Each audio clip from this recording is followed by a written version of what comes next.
এই গল্পের নায়িকা আঁখি। ও অষ্টম শ্রেণীতে পড়ে। দেখতে খুবই সুন্দর। যে দেখবে সে তার প্রেমে পড়ে যাবে। আঁখি পড়াশোনায় খুব ভালো।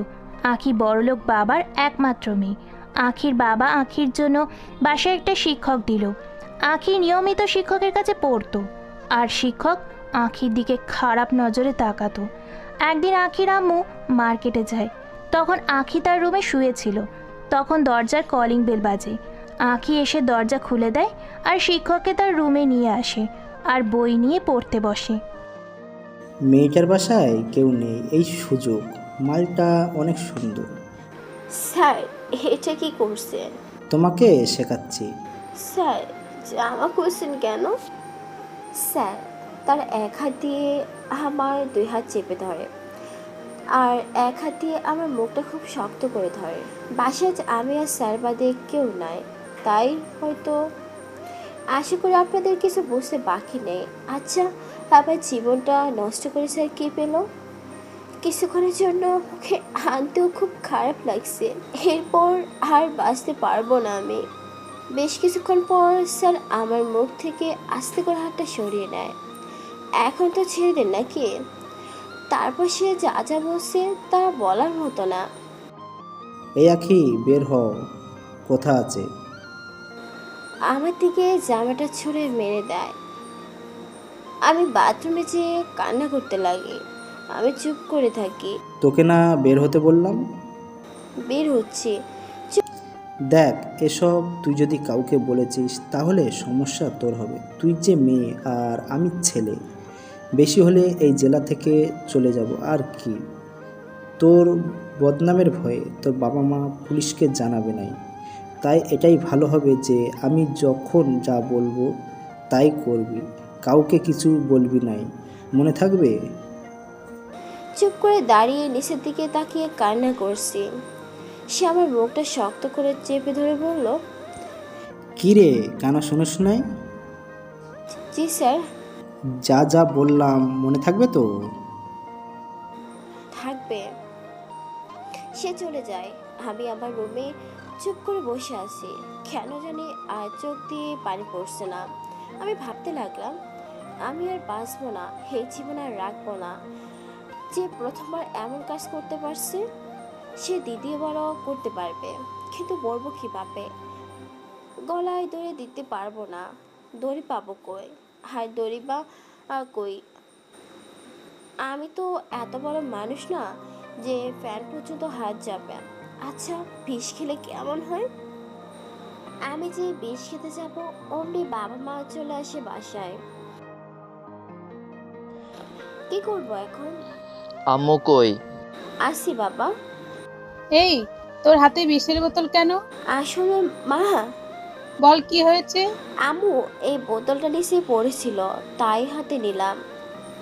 কিন্তু ইঁদুর মারার বিষটা তো আমার রুমে ছিল, এখানে এলো কি করে? চুপ করো, মেয়েটার কি অবস্থা দেখছো? আমি রুমে গিয়ে গোসল করে এসে দেখি বিছানার চাদরে অনেক রক্ত লেগে আছে। আমি বিছানার চাদর পরিবর্তন করলাম। আমার খুব কষ্ট হচ্ছে, এই যন্ত্রণা সহ্য করতে পারছি না।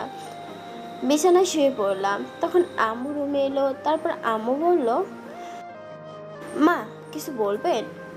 তুই তো কাউকেই আপনি করে বলতে পারিস না, একটুতেই অচেনা মানুষকে তুমি করে বলিস, সে ছোট হলেও কি আবার বড় হলেও। ও, ভুলে মুখ থেকে বেরিয়ে গেছে। আমি তোর মা, তুই না বলিস। আমি আর তোর বাবা তোর মুখ দেখেই বা গলা শুনেই বুঝে ফেলি মন খারাপ কিনা। তো তা বল, কি হয়েছে? তোমরা আমাকে বাসায় রেখে গেছিলা, তাই মন খারাপ, রাগ করছি। মিথ্যেটাও বলতে পারিস না। সত্যি। তুই তো কারোর ওপর রাগ করলে বলেও কথা বলিস না।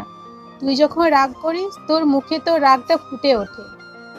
আমার চোখের পানি পরিপূর্ণে মায়ের থেকে চোখ পানি লুকাতে পিছনে ফিরে বললাম, মা, আমার ভালো লাগছে না, একটু ঘুমাবো, মাথা ব্যথা করছে। তুই কান্না করছিস? না, কি যে বলো। মা রুম থেকে বেরিয়ে যায়। আচ্ছা, আমি কি হেরে যাব জীবন যুদ্ধে? আজ জিতে যাবে সে বাজে মানুষটা। আমি কি করব? কাকে বলবো বুঝতে পারছি না। কেউ একজন যদি আমার পাশে এখন দাঁড়িয়ে বলতো আমি তোমার পাশে আছি। কথাগুলো ভাবতে ভাবতে ঘুমিয়ে পড়ি। স্বপ্ন সে আসে, ঘুমাতে দেয় নাই। চিৎকার করে উঠি, কিন্তু আমার শব্দটা কারো কানে যায় না। দেখতে দেখতে 1-2 মাস পার হয়ে যায়। সাই সেদিনের পর থেকে তার বাসায় পড়ায়। তার বাসায় সে ছাড়া কেউ থাকে না। ওই যে বলেছিলাম যে একবার করতে পারে সে দ্বিতীয়বারও করতে পারবে। এর মাঝে আমি অনেকবার আমি মরে যাওয়ার চেষ্টা করছি, তবে প্রতিবারই বেঁচে গিয়েছি। এখন আর মা বাবার সাথে আড্ডা দেওয়া হয় না, কারোর সাথে কথা বলি না। সব সময় বক বক করা মেয়েটা আর চুপ করে থাকতে ভালোবাসে। আজ এই অমানুষটার পরিচয়টা দেব। তার নাম রাপি, পড়াশোনা করে, দেখতে মাশাআল্লাহ, যেমন সাদা তেমন চেহারাটা লম্বা। যে কোনো মেয়ে তাকে দেখলে প্রেমে পড়ে যাবে, কিন্তু সে যে অমানুষ। আল্লাহ তাকে তুলে নেয় না কেন? তোবা তোবা, এমন বলতে হয় না। আল্লাহ মানুষটাকে ভালো পথে চলার তৌফিক দান করুক। বেশ কয়েকদিন ধরে আমি অসুস্থ। আজ আম্মু জোর করে ডাক্তার কাছে নিয়ে গেল। ডাক্তার কিছু পরীক্ষা করতে দিল, বলল কাল এসে রিপোর্ট নিয়ে ডাক্তারকে দেখাতে।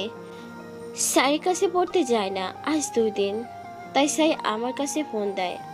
আমার কাছে সব সময় একটা ছোট বাটন ফোন থাকে, সেটাতে সে ফোন দেয়।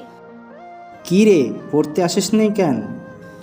আমি কান্না বেছে গলায় বললাম, স্যার আমি না খুব অসুস্থ। কেন রে, কি হয়েছে তোর? স্যার এবার খুব নরমভাবে বলে, এইভাবে সে আগে কখনো কথা বলে নাই। কি রে, চুপ কেন?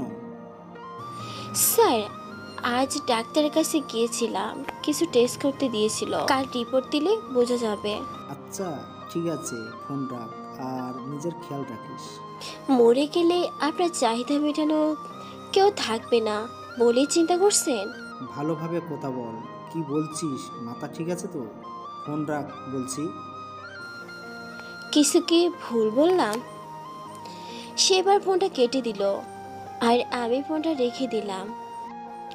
আর নিজের রুমে শুয়ে পড়লাম। পরের দিন রিপোর্ট আনতে হসপিটালে গেলাম, সাথে আব্বু আম্মু আছে।